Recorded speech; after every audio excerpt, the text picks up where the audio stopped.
कि अगर देश की अर्थव्यवस्था को दुरुस्त करना है तो किसानों को आप संपन्न कर देंगे तो बाजारों की भी वैल्यू बढ़ जाएगी, लोगों की परचेजिंग पावर भी बढ़ेगी और देश की अर्थव्यवस्था भी बढ़ेगी। उसके बाद सभापति जी, प्रधानमंत्री जी ने 2016 में घोषणा की कि 2022 में आने वाले अमृतकाल में जब भारत प्रवेश करेगा तो उस प्रवेश के समय किसानों की आमदनी को हम दूना कर देंगे। मैं नहीं समझ पा रहा हूं, माननीय कृषि मंत्री जी, आप बहुत अनुभवी हैं, एक बड़े प्रांत के लंबे समय तक मुख्यमंत्री रहे हैं, जहां किसानों की इस्तेमाल की सारी चीजों का मूल्य आपने बढ़ा दिया। आपने खाद का दाम लगातार बढ़ाया, बिजली में आपने कोई सब्सिडी दी नहीं। डंका बज रहा होगा किसी बड़े बड़े लोगों के लिए, कुछ चुनिंदा उद्योगपतियों के लिए बज रहा होगा डंका, लेकिन देश के किसानों की जो बर्बादी है वो छुपी नहीं है सभापति जी। 16 लाख करोड़ से ज्यादा देश की बैंकों ने पूंजीपतियों का, बड़े बड़े पूंजीपतियों का, जिसमें चुनिंदा होंगे, हम किसी का नाम नहीं कोट करेंगे, पूरा देश जानता है, लेकिन किसानों के कर्ज की माफी की बात आती है तो सरकार एकदम चुप बैठ जाती है।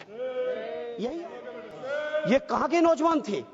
और ये तो संपन्न प्रांत जिनको हम मानते हैं देश में, पंजाब के नौजवान, गुजरात के नौजवान, हरियाणा के नौजवान, ये सारे नौजवान किसान परिवारों के थे जो खेती कर्ज अपने परिवार के बुजुर्गों की परेशानी से आगे जाके जमीन बेच के, जमीनें गिरवी रख के विदेशों में गए और विदेशों में, अरे बाबा चुप रहो बाबा। अरे इनको शांत रहने दो, जानते हैं किसान ये क्या करेंगे।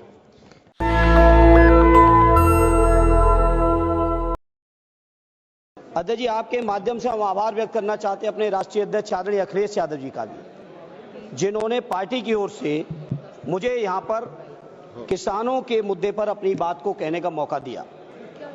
अध्यक्ष जी, राष्ट्रपिता महात्मा गांधी जी कहते थे कि भारत की आत्मा गांव में बसती है और भारत की आत्मा जब गांव में बसती है तो गांव की तरक्की और खुशहाली के बिना देश की तरक्की संभव नहीं है।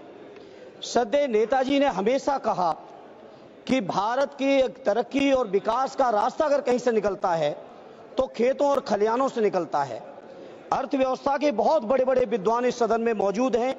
सदैव नेताजी ने हमेशा कहा कि अगर देश की अर्थव्यवस्था को दुरुस्त करना है तो किसानों को आप संपन्न कर देंगे तो बाजारों की भी वैल्यू बढ़ जाएगी, लोगों की परचेजिंग पावर भी बढ़ेगी और देश की अर्थव्यवस्था भी बढ़ेगी। सभापति जी, मैं जिक्र करना चाहूंगा 2014 के भारतीय जनता पार्टी के संकल्प की। 2014 में संकल्प पत्र जो जारी किया गया था, उस संकल्प पत्र में कहा गया था कि स्वामीनाथन जी की जो रिपोर्ट है, आपके पास आज कागज बहुत है, लेकिन बोलना संक्षिप्त में है सर, संक्षिप्त में बोलना है। अब जो आप मौका देंगे आपकी उदारता रहेगी। सभापति जी, 2014 के संकल्प पत्र में कहा गया कि स्वामीनाथन जी की सिफारिश के अनुरूप जो किसानों की लागत है, जिसमें लागत में सदैव नेताजी कहते थे और उसी बात को स्वामीनाथन जी ने भी कहा, किसान की अपनी मेहनत, अपने परिवार की मेहनत, उनके जो पशुओं की मेहनत, खेती की जो वैल्यू है उस वैल्यू का जो मार्केट में ब्याज होना चाहिए, सारी की सारी चीजों को अगर मिला लें, जिसको स्वामीनाथन जी ने फार्मूला दिया था C2 का, C2 प्लस 50%, माने लागत का 1.5 गुना समर्थन मूल्य। 14 का वादा है आपके चुनावी घोषणा पत्र का मंत्री जी, और 14 से आज 25 आ गई है, अभी तक एक बार भी सरकार का ये संकल्प 12वां बजट पेश हो गया है। 11 साल आपने पूरे कर दिए, भाषण बहुत लंबे हैं आपके, लेकिन सच्चाई से बहुत दूर हैं। उसके बाद सभापति जी, प्रधानमंत्री जी ने 2016 में घोषणा की कि 2022 में आने वाले अमृतकाल में जब भारत प्रवेश करेगा तो उस प्रवेश के समय किसानों की आमदनी को हम दूना कर देंगे। मैं नहीं समझ पा रहा हूं, माननीय कृषि मंत्री जी, आप बहुत अनुभवी हैं, एक बड़े प्रांत के लंबे समय तक मुख्यमंत्री रहे हैं, जहां किसानों की इस्तेमाल की सारी चीजों का मूल्य आपने बढ़ा दिया। आपने खाद का दाम लगातार बढ़ाया, बिजली में आपने कोई सब्सिडी दी नहीं, कीटनाशकों का दाम बढ़ा दिया गया, किसान के इस्तेमाल के डीजल के दाम बढ़ गए, ट्रैक्टर थ्रेसर से लेके जितने भी आपके चीजें इस्तेमाल होती हैं खेती किसानी में, सारी चीजों का दाम बढ़ा दिया। लेकिन किसानों को कहीं समर्थन मूल्य देने की आपने जरूरत नहीं समझी। जहां आपने वादा किया था दोगुनी आमदनी का, जहां आपने वादा किया था C2+50% का, आज मैं बड़ी जिम्मेदारी से सभापति जी कहता हूं, देश के किसानों की हालत यह है कि अगर वो कर्ज न लें तो लागत भी ऐसी, लागत के बराबर भी कहीं मार्केट में मूल्य नहीं है। स्वामीनाथन जी ने कहा था कि किसानों की आमदनी बढ़ानी है तो 43,000 मंडियों की देश में जरूरत है, लेकिन उन मंडियों की अभी देश के अंदर केवल स्थिति है 7,000 की। और जब से एनडीए की सरकार आई है 11 साल से, मैं पूछना चाहता हूं मंत्री जी, जवाब दे दीजिएगा, प्राइवेट सेक्टरों ने तो मंडियां बढ़ा ली, साइलोज बना लिए, प्राइवेट खरीदारी का इंतजाम तो है, लेकिन कहीं भी सरकारी मंडियां आपने बढ़ाने का काम किया हो तो उसका डेटा दे देना। उत्तर प्रदेश के अंदर आदरणीय अखिलेश यादव जी ने मुख्यमंत्री रहते हुए विशेषकर बुंदेलखंड से लेकर उत्तर प्रदेश के विभिन्न इलाकों में सैकड़ों मंडियां बढ़ाई थी, उन मंडियों को नहीं बढ़ाया। और तो और कन्नौज के अंदर आलू की, मैनपुरी के अंदर अनाज की एक बहुत बढ़िया मंडी तैयार की थी एक्सप्रेस वे के ऊपर, जिससे किसान अपनी फसलों को सीधे देश के किसी भी कोने में पहुंचा सके। उन मंडियों को भी मंत्री जी आप जानकारी जुटा लीजिएगा, उन मंडियों को भी आपकी सरकार ने नहीं बनाया। और मैं ये बात मैं इसलिए कह रहा हूं क्योंकि जब सत्ता पक्ष की तरफ से कोई खड़ा होता है तो डबल इंजन की बातें करते, डबल इंजन की बातें करते। क्या हुआ आपके उत्तर प्रदेश के अंदर डबल इंजन का? माननीय अखिलेश जी के सारे कामों को रोक दिया गया। जहां सभापति जी ये हालत है किसानों की, अंत में किसान क्या करें? कर्ज ले रहे हैं, साहूकारों के मुंह मांगे ब्याज पे कर्ज लेना पड़ रहा है, सरकार से भी कोई राहत नहीं। क्या मामूली बात है? आपके 10 साल के कार्यकाल में प्रत्येक वर्ष 10,000 से ज्यादा और अब तक 1 लाख से ज्यादा किसानों ने आत्महत्या कर ली है। देश के किसानों ने, बताइए, देश के किसान आत्महत्या कर रहे हैं, देश के तमाम संविदा कर्मी आत्महत्या कर रहे हैं। देश के किसान अगर अपना हक अधिकार मांगने आते हैं, 3 काले कानून बनाए थे। मैं कृषि मंत्री जी आपसे कहूंगा जवाब में बताइएगा, हम पूरे विपक्ष के लोग कह रहे थे कि काले कानून है 3, और काले कानूनों को आप नहीं मान रहे थे। किसानों ने यहां पर महीनों दिल्ली में सर्दी, गर्मी, बरसात सारे मौसम झेल के आंदोलन किए, 750 किसान शहीद हुए। उन शहीद किसानों को आज तक आपकी सरकार की तरफ से, जहां देश की 5वीं अर्थव्यवस्था है, तीसरी होने वाली है, वहां एक परिवार को मुआवजा आपने नहीं दिया। सर, यह है आपकी सरकार। यह डंका बज रहा होगा किसी बड़े बड़े लोगों के लिए, कुछ चुनिंदा उद्योगपतियों के लिए बज रहा होगा डंका, लेकिन देश के किसानों की जो बर्बादी है वो छुपी नहीं है। सभापति जी, इसलिए सभापति जी मैं आपसे कहना चाहता हूं, जहां देश के अंदर पूंजीपतियों का 16 लाख करोड़ से ज्यादा कर्ज आपने माफ किया है, 16 लाख करोड़ से ज्यादा देश की बैंकों ने पूंजीपतियों का, बड़े बड़े पूंजीपतियों का, जिसमें चुनिंदा होंगे, हम किसी का नाम नहीं कोट करेंगे, पूरा देश जानता है, लेकिन किसानों के कर्ज की माफी की बात आती है तो सरकार एकदम चुप बैठ जाती है। यही आपका किसानों के प्रति प्रेम है। मैं बड़ी जिम्मेदारी से कहता हूं, अपने देश के किसान भाइयों को कहना चाहता हूं, देश की सर्वोच्च सदन से कहना चाहता हूं, आपको सोचना पड़ेगा, चिंतन करना पड़ेगा कैसी सरकार आपने चुन ली।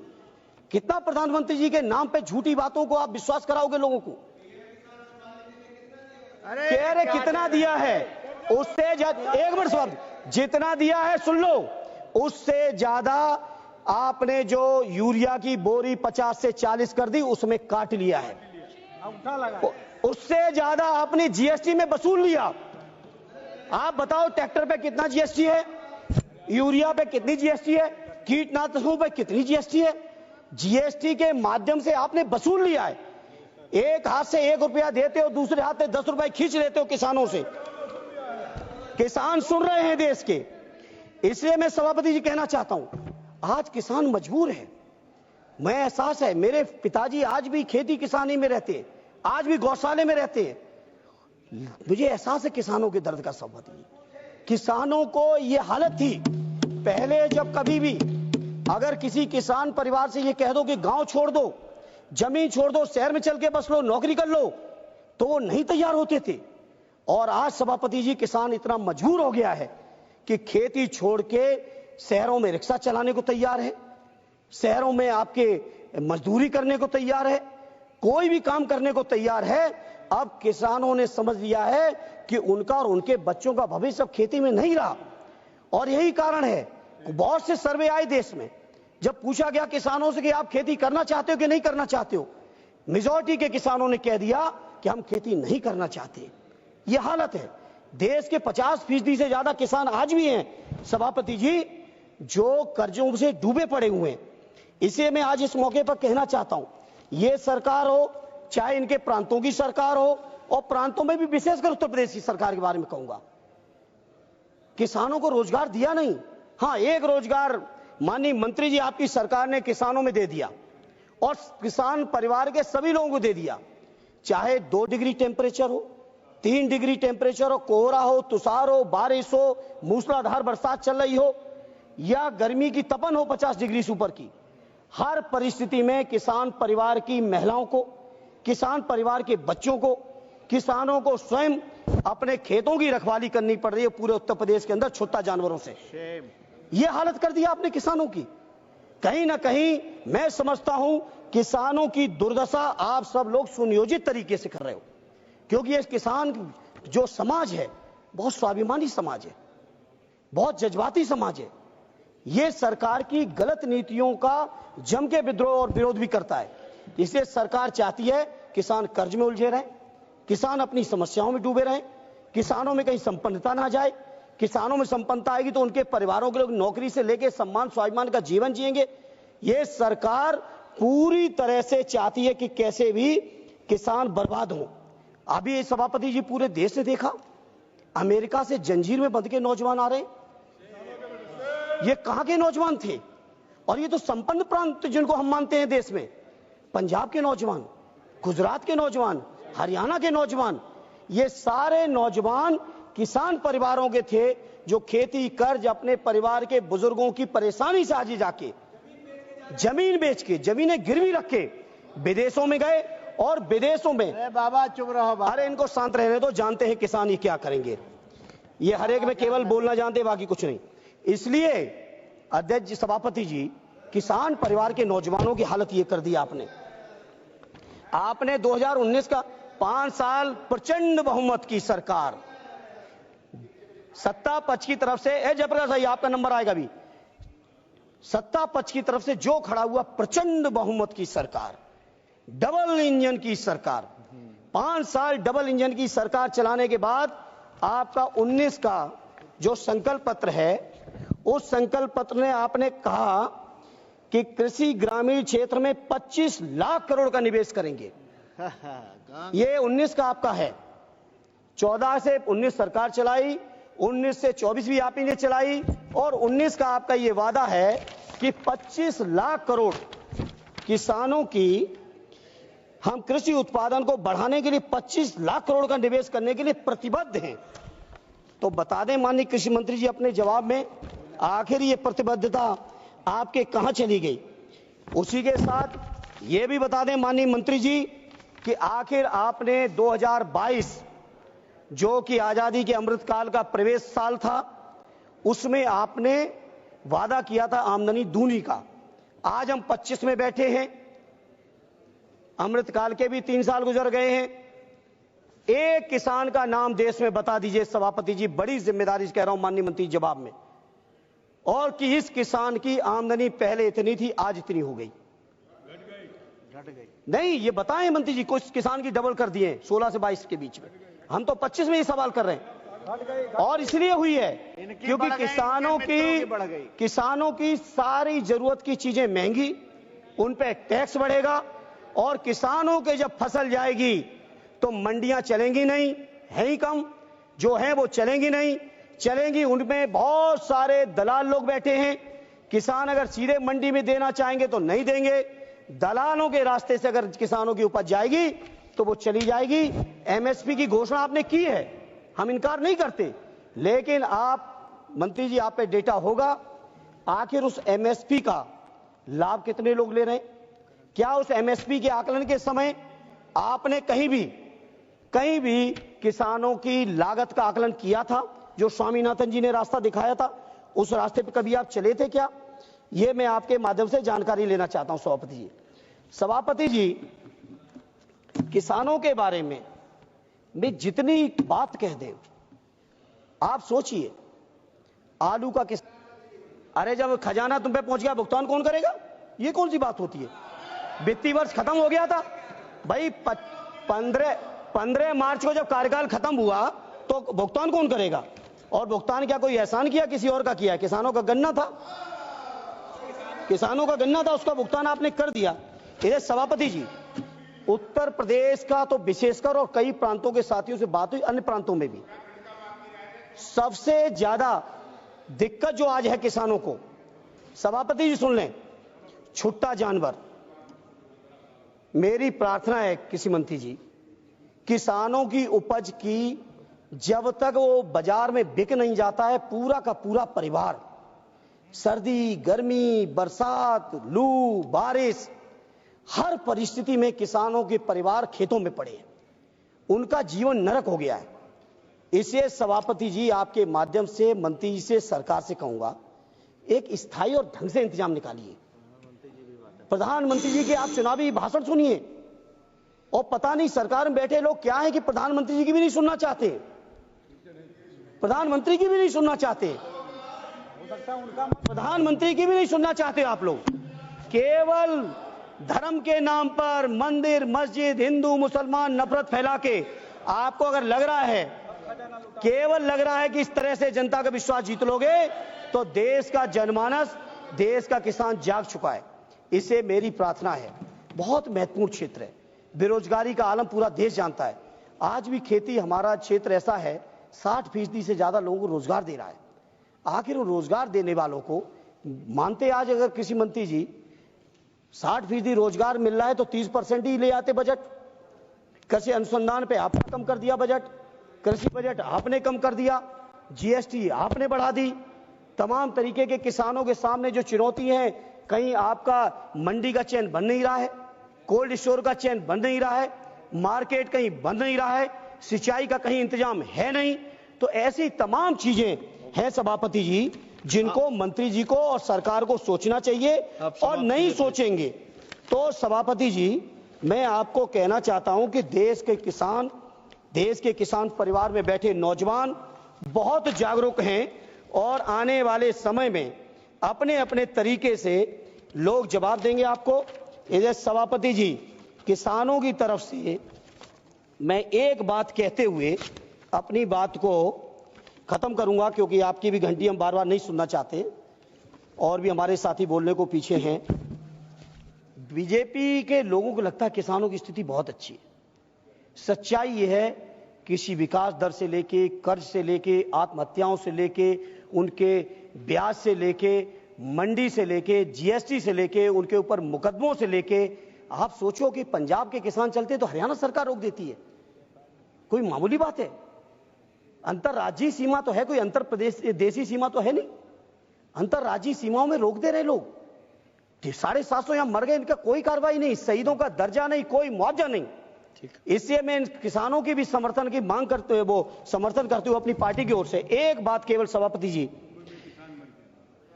एक बात मैं कहूंगा कि हर हाल में ये किसानों को गुमराह कर रहे हैं। मैंने कई रिपोर्ट्स पढ़ ली, टाइम नहीं है बताने का।